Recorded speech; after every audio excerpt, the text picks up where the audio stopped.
Hi, welcome back to healthy recipes. ഇന്ന് നമ്മൾ അയല സ്റ്റ്യൂ ആണ് ഉണ്ടാക്കുന്നത്. ചപ്പാത്തിക്കും വെള്ളപ്പത്തിനും നൈസ് പത്തിരിക്കും ഒക്കെ നല്ലൊരു കോമ്പിനേഷനാണ് അയല സ്റ്റ്യൂ. ആവോലി, മത്തി, അയക്കോറ പോലെയുള്ള കടൽ മത്സ്യങ്ങൾ കൊണ്ടൊക്കെ സ്റ്റ്യൂ ഉണ്ടാക്കാറുണ്ടെങ്കിലും അയലയാണ് സ്റ്റ്യൂവിന് ഏറ്റവും ബെസ്റ്റ് ആയിട്ടുള്ള മീൻ. അപ്പോൾ നമുക്ക് ഈ അയല സ്റ്റ്യൂ എങ്ങനെ ഉണ്ടാക്കാമെന്ന് നോക്കാം. ഞാനിവിടെ 3 മീഡിയം സൈസ് അയല കഷ്ണങ്ങളാക്കി വെച്ചിട്ടുണ്ട്.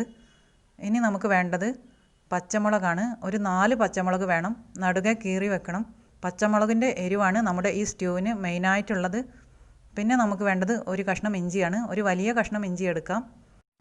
ഒരു 3-4 ചുവന്നുള്ളി ചെറുതായി അരിഞ്ഞ് വെക്കണം. പിന്നെ കുറച്ച് കറിവേപ്പില വേണം.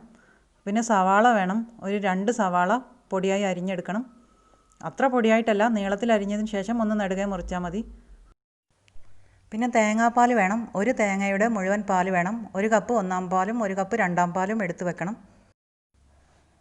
ഇനി നമുക്ക് ഒരു ചട്ടി ചൂടാവുമ്പോൾ അതിലേക്ക് കുറച്ച് വെളിച്ചെണ്ണ ഒഴിച്ചു കൊടുക്കാം. എന്നിട്ട് നമ്മൾ പൊടിയായി അരിഞ്ഞു വെച്ച ചുവന്നുള്ളി ഇട്ട് കൊടുക്കാം. ചുവന്നുള്ളി ഒന്ന് മൂത്ത് വരുമ്പോൾ നമുക്ക് സവാള ചേർത്ത് കൊടുക്കാം. ആദ്യം ചുവന്നുള്ളി ഒന്ന് മൂത്ത് വരട്ടെ. ചെറുതായിട്ടൊന്ന് ചുവന്ന് വരണം. ഇപ്പോൾ ദാ ചുവന്നുള്ളി ചെറുതായിട്ട് ചുവന്ന് വന്നിട്ടുണ്ട്. ഇനി ഞാനിതിലേക്ക് സവാള ചേർത്ത് കൊടുക്കുകയാണ്. ഈ സവാള പെട്ടെന്നൊന്ന് വഴന്ന് വരാൻ വേണ്ടിയിട്ട് കുറച്ച് ഉപ്പും കൂടി ചേർത്തിട്ട് നന്നായിട്ടൊന്ന് ഇളക്കിയതിന് ശേഷം ഒന്ന് അടച്ച് വെക്കാം. അപ്പോൾ സവാള പെട്ടെന്ന് തന്നെ നമുക്ക് വഴന്ന് കിട്ടും. ഇപ്പോൾ ഇതാ ഞാൻ ഉപ്പ് ചേർത്ത് കൊടുക്കുന്നുണ്ട്. ഇനി ഇത് ഒന്ന് അടച്ച് വെക്കാം. ആ സമയത്ത് നമുക്ക് നമ്മൾ എടുത്ത് വെച്ച ഇഞ്ചി ഒന്ന് ചതച്ചെടുക്കാം. ഇഞ്ചി നന്നായിട്ട് ചതച്ചതിന് ശേഷം വേണം ഇതിലേക്ക് ചേർത്ത് കൊടുക്കാൻ. ഇപ്പോൾ ഇതാ സവാള നന്നായിട്ട് വഴന്നിട്ടുണ്ട്. ഇനി ഞാൻ എടുത്ത് വെച്ച ഇഞ്ചി ഇതാ ചതച്ച് കൊണ്ടുവന്നിട്ടുണ്ട്.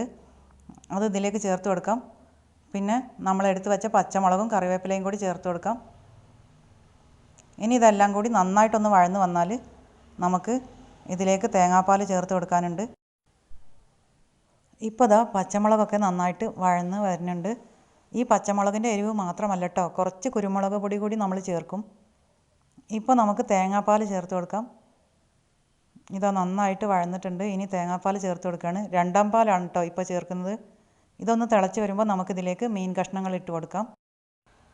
മസാലകളൊന്നും ചേർക്കാതെ പച്ചമുളകിൻ്റെയും കുരുമുളകിൻ്റെയും മൈൽഡായിട്ടുള്ള ഒരു എരിവും പിന്നെ തേങ്ങാപ്പാലിൽ വെന്ത മീനിൻ്റെ ടേസ്റ്റും ഒക്കെ ആയിട്ട് നല്ല രുചിയുള്ള ഒരു കറിയാണിത്.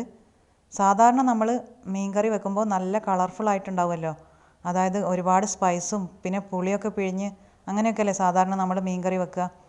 അതൊക്കെ നമുക്ക് ചോറിൻ്റെ കൂടെ കഴിക്കാൻ ടേസ്റ്റ് ആയിരിക്കും. പത്തിരിയുടെയും പാലപ്പത്തിൻ്റെയും കൂടെയൊക്കെ ഈ സ്റ്റ്യൂ നല്ലൊരു കോമ്പിനേഷനാണ്. ഇപ്പോൾ നമുക്ക് ഈ തേങ്ങാപ്പാൽ ഒഴിച്ച് മീനൊക്കെ തിളച്ച് വരുന്നുണ്ടല്ലോ, ഈ സമയത്ത് കുറച്ച് തേങ്ങാപ്പാലിൽ 1 സ്പൂൺ അരിപ്പൊടി കലക്കി ഒന്ന് ഒഴിച്ചു കൊടുക്കാം. നമ്മൾ മാറ്റി വെച്ച 1-ാം പാലിൽ നിന്ന് കുറച്ചെടുത്തിട്ടാണ് ഇപ്പോൾ അരിപ്പൊടി മിക്സ് ചെയ്യുന്നത്. ഇനി ഞാൻ ഈ തിളച്ച് വരുന്ന മീനിലേക്ക് ഈ അരിപ്പൊടി മിക്സ് ഒന്ന് ഒഴിച്ചു കൊടുക്കുകയാണ്. ഈ കറി കുറച്ചൊന്ന് കുറുകി കിട്ടാൻ വേണ്ടിയിട്ടാണ് ഇങ്ങനെ അരിപ്പൊടി ചേർത്ത് കൊടുക്കുന്നത്. അരിപ്പൊടി അല്ലെങ്കിൽ കോൺഫ്ലോറോ മൈദപ്പൊടിയോ ആയാലും മതി. 2-ാം പാലിൽ കിടന്ന് മീൻ കഷ്ണങ്ങൾ വെന്ത് വന്നാൽ പിന്നെ നമുക്ക് 1-ാം പാൽ ഒഴിച്ചു കൊടുക്കാം. 1-ാം പാൽ ഒഴിച്ചാൽ പിന്നെ അധികം തിളക്കാൻ അനുവദിക്കണ്ട. ഒന്ന് ചൂടായി വന്നാൽ നമുക്ക് ഫ്ലെയിം ഓഫാക്കാം. വേണമെങ്കിൽ കുറച്ചുകൂടി കറിവേപ്പില ചേർത്ത് കൊടുക്കാം മുകളിൽ. പിന്നെ കുറച്ച് കുരുമുളക് പൊടി കൂടി എരിവിനുള്ളത് ചേർത്ത് കൊടുക്കാം. എന്നിട്ട് നമുക്ക് ഫ്ലെയിം ഓഫാക്കാം. ഇപ്പോൾ ഇതാ കുരുമുളക് പൊടിയൊക്കെ ചേർത്ത് നന്നായിട്ട് മിക്സായി നല്ല ടേസ്റ്റായിട്ട് വന്നിട്ടുണ്ട്. ഇനി നമുക്ക് ഫ്ലെയിം ഓഫാക്കാം. ഇനി നമുക്ക് എരിവും ഉപ്പും ഒക്കെ പാകത്തിനാണോന്ന് നോക്കാം. എന്നിട്ട് 2 മിനിറ്റ് അടച്ച് വെക്കാം. അതിനുശേഷം നമുക്കിത് വിളമ്പാം. നല്ല ടേസ്റ്റി ആയിട്ടുള്ള നമ്മുടെ അയല സ്റ്റ്യൂ റെഡി ആയി കഴിഞ്ഞു. ഞാനിപ്പോൾ നൈസ് പത്തിരിയുടെ കൂടെയാണ് ഈ അയല സ്റ്റ്യൂ സെർവ് ചെയ്യുന്നത്. നല്ല ടേസ്റ്റാണിത്. നല്ലൊരു കോമ്പിനേഷനാണ് നൈസ് പത്തിരിക്ക് ഈ കറി.